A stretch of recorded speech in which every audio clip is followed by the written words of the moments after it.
Preparation appears in every aspect of our lives, from when we wake, our bathroom routine, to making those decisions on what to have for dinner tonight. We make decisions and prepare every single day of our lives. Today though, I'd like to talk about how we prepare our careers, and when it comes to being interviewed, how we can prepare ourselves best for that.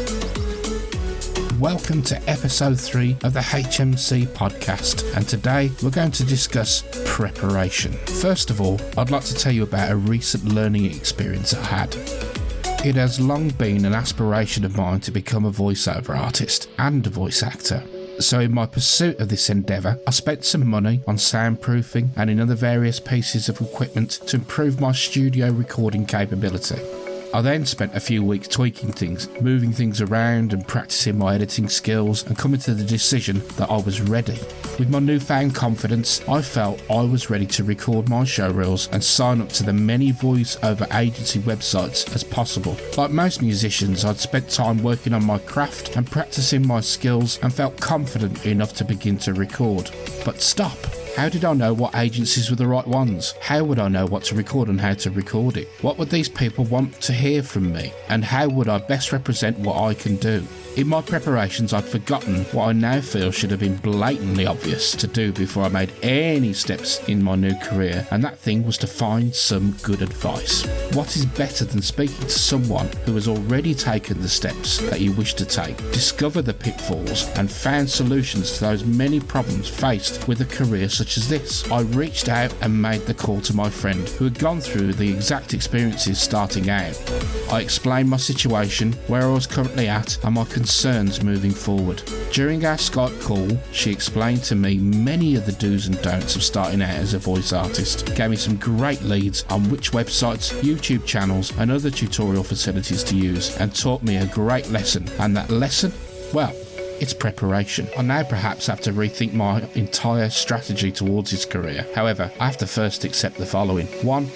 I may have been a bit naive in my approach. Let's face it, you can't just record something and then expect it to do well overnight.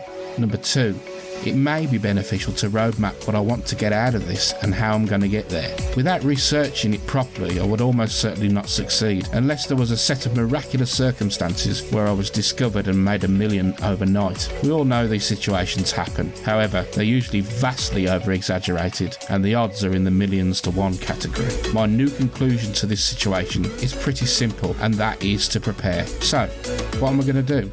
Well, first of all, number 1, I'm going to educate myself, learn how to best record from those who do it professionally, follow their stories and see how they overcame their obstacles, take an online course or 2. Not all of them are expensive or take a lot of time to complete.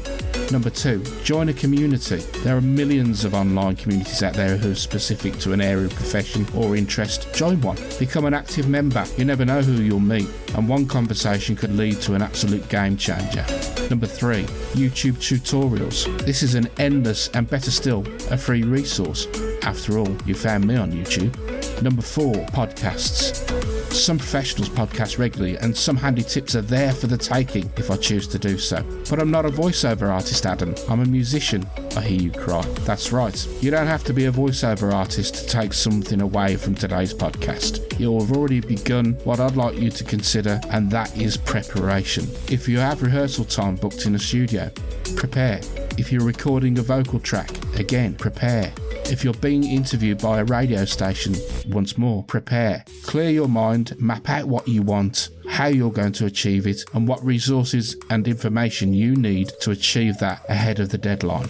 If you're preparing for a radio interview, maybe you could consider the following simple research points. Number 1, the name of the interviewer. It's always nice to say, "Hello, Adam," before an interview even begins, for me, as an interviewer. Number 2, the name of the radio station. It's so easy to, because you have so many interviews, to forget who you're talking to. But make sure you prepare for this beforehand. And number 3, where that station is based and who their audience could be. Do some background work and demonstrate it through your conversation, and it will go very, very well.